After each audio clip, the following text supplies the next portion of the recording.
Assalamualaikum warahmatullahi wabarakatuh. Allah Subhanahu wa Ta'ala di dalam Al-Quran memerintahkan umat Islam supaya menjaga pada pandangan. Menjaga pandangan dalam hal ini dimaksudkan adalah menjaga pandangan mata dalam sesuatu yang dilarang oleh Allah Subhanahu wa Ta'ala. Mata adalah sahabat sekaligus penuntun bagi hati. Mata mentransfer berita-berita yang dilihatnya ke hati sehingga membuat pikiran berkelana karenanya.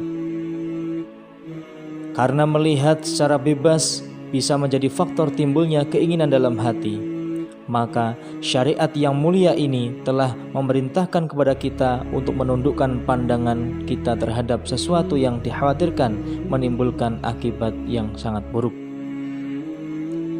Allah Subhanahu wa Ta'ala berfirman, Kullil mu'minina yaghuddu min absarihim wa yahfadhu furujahum dzalika azka lahum innallaha khabirum bima yasnaun.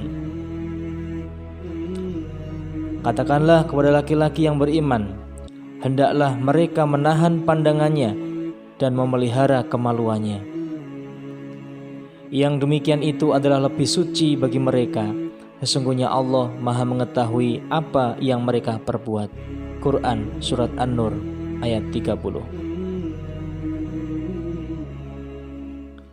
Ibnu Katsir rahimahullah berkata, ini adalah perintah dari Allah Ta'ala kepada hamba-hambanya yang beriman untuk menjaga atau menahan pandangan dari hal-hal yang diharamkan atas mereka. Maka janganlah memandang kecuali memandang kepada hal-hal yang diperbolehkan untuk dipandang. Dan tahanlah pandanganmu dari hal-hal yang diharamkan. Menundukkan pandangan mata merupakan dasar dan sarana untuk menjaga kemaluan. Oleh karena itu, dalam ayat ini Allah Subhanahu wa Ta'ala terlebih menyebutkan perintah untuk menahan pandangan mata daripada perintah untuk menjaga kemaluan. Jika seseorang mengumbar pandangan matanya, maka dia telah mengumbar syahwat hatinya, sehingga mata pun bisa berbuat durhaka karena memandang, dan itulah zina mata. Rasulullah SAW bersabda, Kutiba ala ibni Adam nasibuhu minaz zina mudriku dzalika la mahalah fal ainani zinahuma an-nadhar wal utnani zinahuma al-istima' wal lisanu zinahul kalam wal yadu zinahal batas war rijlu zinahal khuta wal qalbu yahwa wa yatamanna wa yusaddiqu dzalikal farju wa yukadzibuhu. Sesungguhnya Allah telah menetapkan atas diri anak keturunan Adam bagiannya dari zina. Dia mengetahui yang demikian tanpa dipungkiri. Mata bisa berzina, dan zinanya adalah pandangan yang diharamkan. Zina kedua telinga adalah mendengar yang diharamkan.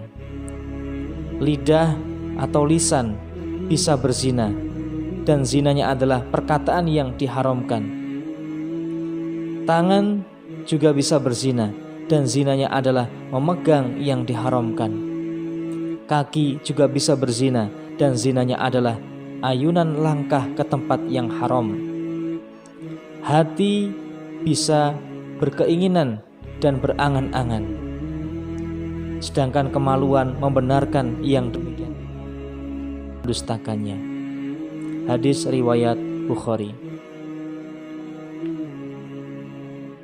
Dalam riwayat lain, Rasulullah SAW bersabda, Al-ainu tasni wal qalbu yasni, fa zinal ainin nadharu, wa zinal qalbi at-tamanni, wal farju yusaddiqu ma hunalika au kadzibuhu.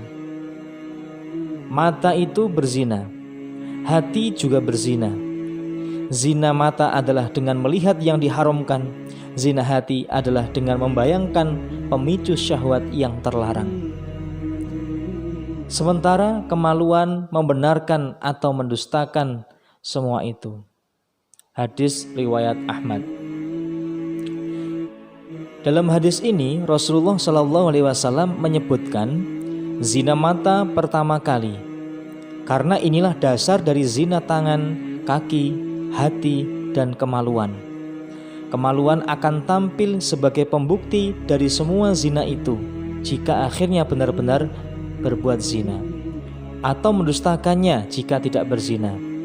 Oleh karena itu, marilah kita menundukkan pandangan kita, karena jika mengumbarnya berarti kita telah membuka berbagai pintu kerusakan yang sangat besar. Di zaman sekarang ini sungguh berat memang fitnah yang ada di sekeliling kita. Ketika kita keluar rumah, maka kita segera dikepung dengan fitnah yang dapat menggoda pandangan kita ke arah yang haram.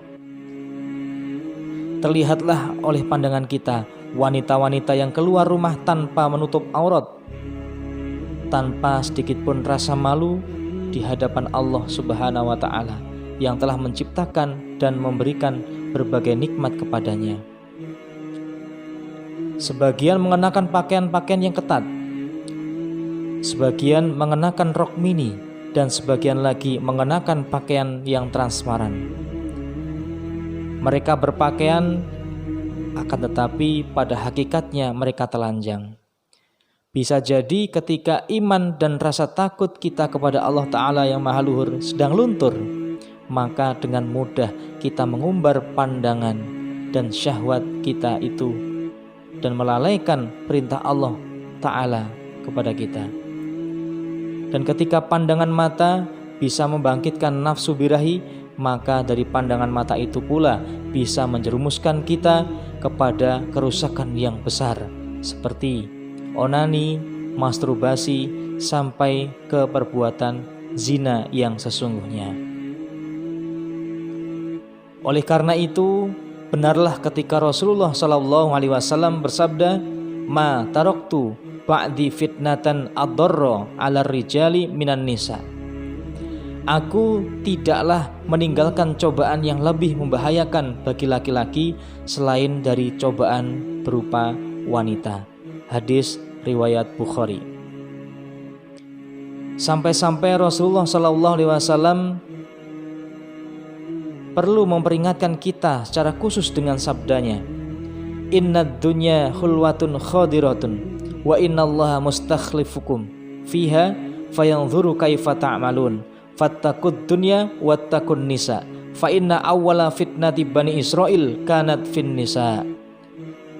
Sesungguhnya dunia itu manis, dan sesungguhnya Allah telah menguasakan dunia itu kepada kamu sekalian, dan memperhatikan apa yang kalian kerjakan. Maka takutlah kepada dunia dan takutlah kepada wanita, karena sumber bencana Bani Israel pertama kali itu berasal dari wanita. Hadis riwayat Muslim. Begitu beratnya menundukkan pandangan mata, apalagi pada zaman sekarang ini, sehingga Allah pun akan membalas hamba-hambanya yang istiqomah melaksanakan perintahnya dengan pahala yang sangat besar. Rasulullah SAW bersabda, "An-natratu sahmun min sahami iblis masmumatun faman tarakaha min khaufillah asabahu jalla wa azza imanan yajidu halawatahu fi qalbihi." Memandang wanita adalah panah beracun dari berbagai macam panah iblis. Barang siapa yang meninggalkannya karena takut kepada Allah, maka Allah akan memberi balasan iman kepadanya yang terasa manis baginya. Hadis riwayat Al-Hakim. Dalam riwayat lain, Rasulullah SAW bersabda, "Fa idza ra'a ahadukum imra'atan fa'ajabathu falyati ahlahu fa inna ma'aha mislal ladzi ma'aha." Jika seseorang dari kalian melihat wanita yang mengagumkannya, mengherankan, maka hendaklah ia mendatangi atau menggauli istrinya, karena apa yang dimiliki wanita tersebut sama dengan yang dimiliki oleh istrinya. Hadis riwayat Tirmidzi. Semoga Allah Subhanahu wa Ta'ala memberikan keteguhan ke dalam hati kita untuk dapat menjaga pandangan mata kita dari yang haram-haram dan menjauhkan kita dari berbagai fitnah yang dapat merusak keimanan kita. Amin ya rabbal alamin. Wassalamualaikum warahmatullahi wabarakatuh.